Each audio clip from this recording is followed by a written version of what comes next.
Hi, Double D. Maraming salamat sa lahat ng tulong at suporta niyo sa amin ni Yorme at ng Yorme Shows. Dito lang kami palagi sa gilid. Thank you po. Isang karangalan pong pinapakilala sa inyo ang ating minamahal na punong lungsod ng Maynila, ang pinakamagaling, pinakamasipag at napakapoging Mayor Francisco Isko Moreno Domagoso.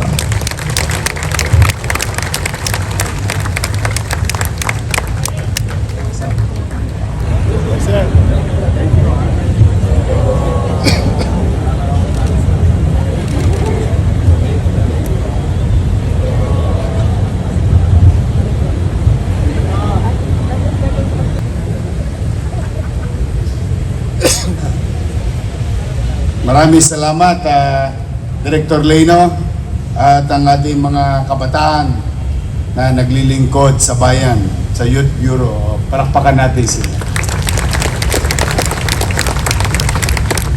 Noong hindi po ako napupuyat, ganun po ang boses ko, katulad ng mga taga-Lyceum. Napuyat lang ako eh. Kaya pagpupuyat, tigilan yan. Makakasira ng singing career yan. Kaya po napasayaw na lang akong dying inside. Hi! Hello! Good morning! Good morning! Isang linggo na naman na ating tatahakin para makapaglingkod sa taong bayan. At malugod kong ipakilala sa inyo ang bago nating District Director ng Manila Police District, General Santiago. Ayan, palakpakan natin. Halika, General. Ang ganda ng buena mano sa iyo ng mga negosyante ng Maynila. O ito yung mga motor natin, pangkalawit ng Tolonges sa Maynila. O, para patuloy na dito kay Chief of Staff, sa mga chief. Ayan po si General Santiago. At I'm proud to say and I'm happy for him that the former District Director of Manila Police District is now sent to be a regional director in Region 7. Sa bandang Cesar, Cebu. Cebu yun, malaki yun. Isa sa mga premiadong rehiyon na destinasyon ng isang pulis bilang pinuno ng rehiyon. To General Abad, and your team, thank you very much for your service to the people of Manila, and I welcome on behalf of the people of Manila, General Santiago here to lead our strong, brave, and respectful men and women uniformed personnel of Manila Police District. Welcome, General Santiago.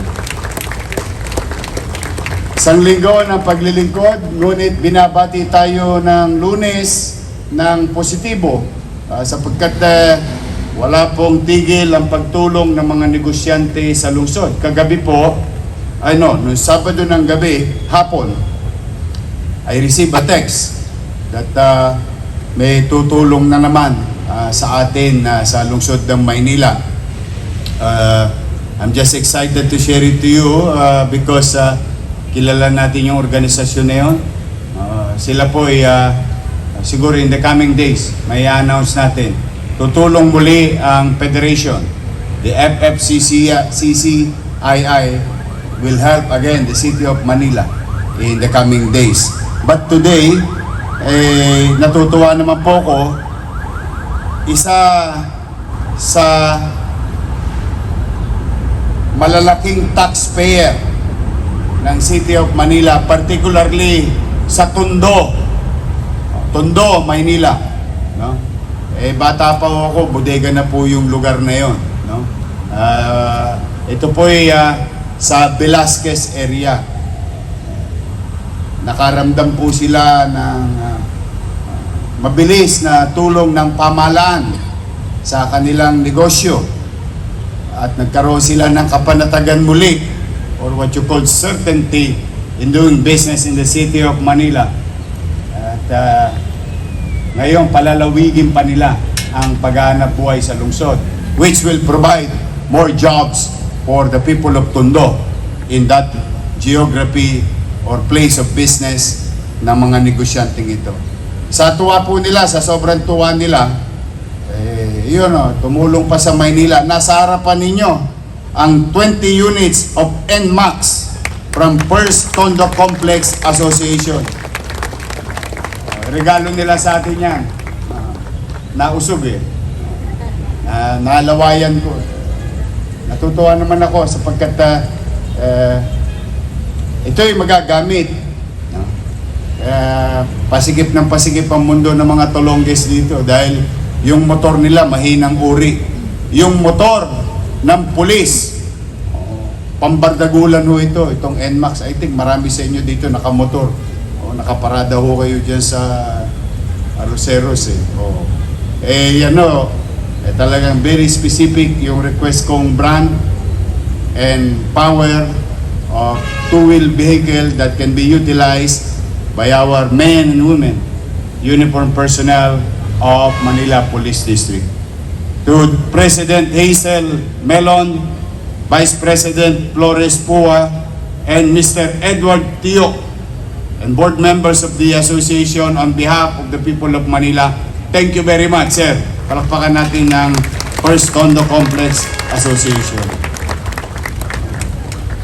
Noong Biyernes, si Director Padilla ng Manila Health Department tumanggap din ng donation sa Rotary para sa NICU. Yung anong tawag nyo doon? Ventilator. High-end na 2 machine na ventilator. Thank you very much, Grace. To Mr. Tio at 10 ng iyong mga kasama, sana sa Mayo mabasa kayo ng ulan. Dumami pa kayo. To Green Cycle Innovation, donated by Green Cycle Innovation Inc., Jose Andres Rueda, CEO, Troy Serapica, COO. Sila po ay nag-donate ng Comprehensive Wastewater Treatment and Environmental Compliance Program of the City of Manila valued at 3 million pesos and offered no cost to the city government. Thank you very much. Ito po ay pilot project na gagawin within 16 days at natutuwa po tayo. Tayo po ang una nilang sasampulan ng bioremediation wastewater treatment technology sa ating Manila's public market, Paco Market and Dagonoy Market. Thank you very much, Mr. Jose Andres Rueda and Troy Serapica.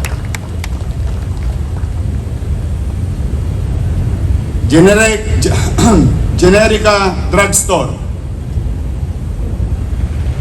We'd like to acknowledge Ezekiel Salcedo, Public Relations and Communication Manager, Generica Drugstore. Sila po nag-donate 27,610 pieces of various medicine. Padilla, paldo na naman ang mga health center mo. Marami silang donation. Yan po yung lagi kong sinasabi. Sabi sa inyo kapag iniwas ninyo ang inyong sarili sa pakikihalubilo sa pamumulitika nang wala pang panahon ng politika, ay mas maraming tao ang gaganahan na makiisa or mag-participate, tumulong sa ating pamahalaan para sa paglingkuran ng ating mamamayan. Kaya po, talaga naman ay taus-puso po ang aking pasasalamat. Si Congressman Leandro Lebiste gave us 4,000 bags of 25 kilos of rice. Ayun, kita ninyo, nasa kabilang ilog yun.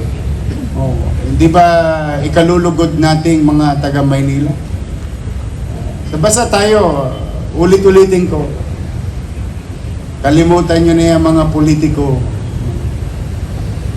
Yung politika, pinakikinabangan lang ng politiko. Ang mahalaga yung kapakinabangan ng tao. May panahon para doon, at pagkatapos noon, kasaglit na panahon lang yon. Pinakamatagal noon, 90 dias. Pagka local naman, 45 dias lang.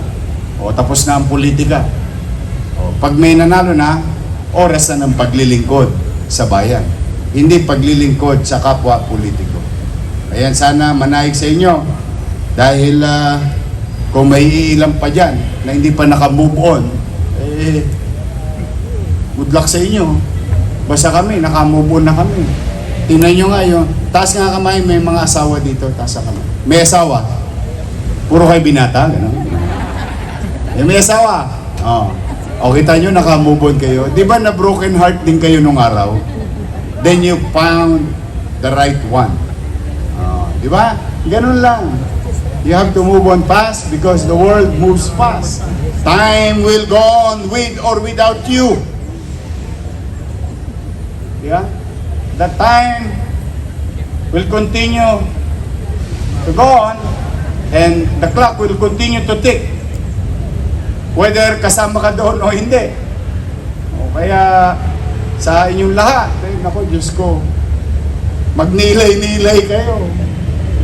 Kaya pag toxic yung kasama mo, yung katabi mong lamesa, toxic, nako, mag-CR-CR ka muna. Layuan mo ang mga toxic na tao because naalala ko si Mr. Orense, teacher ko no, sa Almario, sa Araling Panlipunan. Teacher ko yun eh. Meron siya sinabi na hanggang ngayon tumatak sa akin. Every nyo grade 4 pa lang ako noon. Ano bang malay ko no, sa pamahalaan? No? Nung araw ang tinuturo, Ministry of Trade. Lahat ng ministro yata nun, kabisado ko eh. Doon dahil sa Reader's Digest, saka yung may binabasa kami na parang magazine na binibigay ng pamahalaan. Pero siya sinabi, ang tao daw ay yung mabisa sa tao ang impluwensya kung ano ang nasa paligid niya. Kung toxic, mabisa rin na toxic ang buhay. Kaya, iingatan ninyo. Iingatan nyo lagi ang inyong environment. Sa loob ng bahay, sa komunidad, o sa lugar na ating pinagtatrabahuan. Good vibes lang. Basta tayo taga Maynila, don't worry. Chill-chill lang tayo. 2 joints. Tama talaga si Ian. Again, today, we will continue to deliver the 10 kilos biyayang bigas para sa Maynila na binigay ng Office of the President Ferdinand Bongbong Marcos. This is 80,000 individuals will benefit from this in the next 6 months. Kaya meron yata napabalita yung binigay ni Leandro Lebiste na 25 kilos, ni-repack daw natin ng 10 kilo.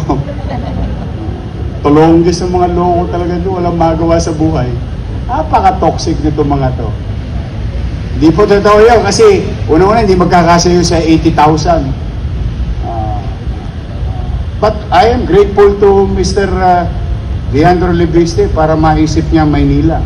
Eto mo si Jay de la Puente, ang ngiti, hanggang tenga.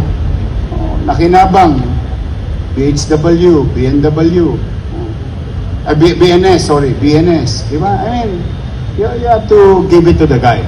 But that is far different from what the President gave us, and I'm grateful to it. Anything na kapakinabangan nyo, hindi ako magdadala. Kahit sinong taong darating dito, basta kapakinabangan ng Tagalungsod. Mauna muna kayo bago ang politika ko. Yung politika ko, sa 28 pa yun eh. But for now, I am obliged to fulfill and perform my obligation, duties, and responsibilities to 2 million Manileños. That is my job. And we will continue today to deliver to the working class. At sisiguraduhin ko, kayo mga nakikinig dito, matitikman nyo din yon. Sigurado ako, dahil kasama kayo sa listahan. Listahan ng maliligtas. Bambi, gusto mo maligtas? Magpatala ka. But I'm really happy, despite of all our challenges, may mga mabubuting tao. Breve, tumanggap tayo ng 5 milyong fleet card para sa ating mga driver. Tapos kinakantahan ka ng magagaling na taga-Lyceum. Di ba? Kita nyo naman. Kaya sometimes sa buhay, bilang panghuli, mainit na naman.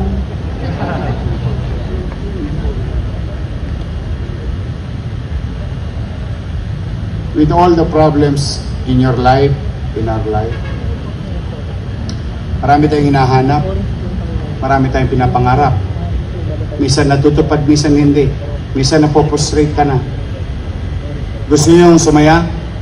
Taas ang kamay ng gusto sumaya. Gusto sumaya? Promise. I'll teach you one trick. A very simple one. And I think you know it already. But sometimes it's good to remind you.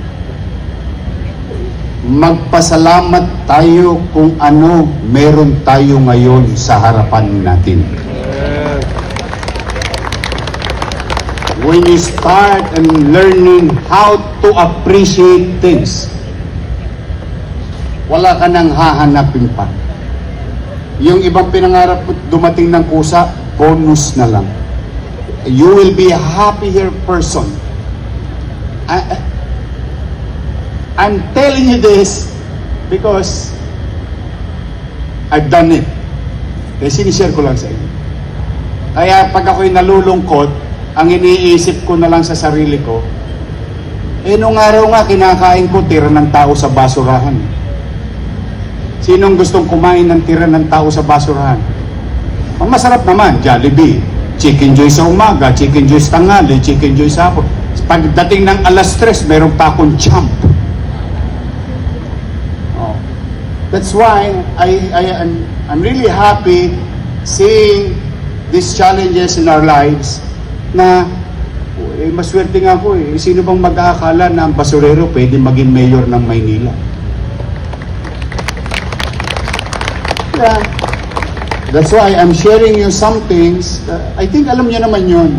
Kaya lang, minsan, parang magulang ba? Alam mo yung nanay natin minsan makulit? Yung tatay natin makulit? Pinapaalala sa atin. Pero sa totoo, kahit na kinikipit balikat natin yung paalala, pero sa totoo, tama yung nanay ko Tama yung tatay ko. Learn how to appreciate things and be grateful about it. Your health, whatever and wherever you are, I think you will be a happier person or individual. And the good thing, and I've been saying this over and over again, and I will not stop saying this, the best thing that we have today is we were given an opportunity to be of service to our people. Namnamin niyo yun. Namnamin niyo. So, sinong gusto sumaya? Ikaw ba gusto mo talaga sumaya? Ilan taon ka na nga ulit? Senior na. Gusto ko talaga, hanapan niyo nga ako, i-date ko naman si Jess. Ay, byuda raw, nagbo-volunteer. At least, may experience na. Ikaw ba may experience? Ikaw ba may experience na? Sa buhay. Huwag kang gumaganon. Masama yan, baka hindi nila maintindihan. Ikaw pata, malisyoso ka talaga. Good morning! Good morning! Ay, mag-iingat kayo At ang wish ko ngayong linggo, bigyan kayo ng Panginoon Diyos ng malusog na pangangatawan. Mag-iingat kayo at mainit. Uminom kayo ng maraming tubig. Iingat niyo ang sarili ninyo dahil mamaya, pagdating ng alas 5, lagi niyong isa sa puso't sa isip, may nag-aabang sa inyong mahal niyo sa buhay. Kaya kailangan yung pag-ingatan ng inyong sarili. Muli, pagpalain nawa kayo ng pong may kapal. Happy Monday! Maraming salamat. Manila! God first. Thank you.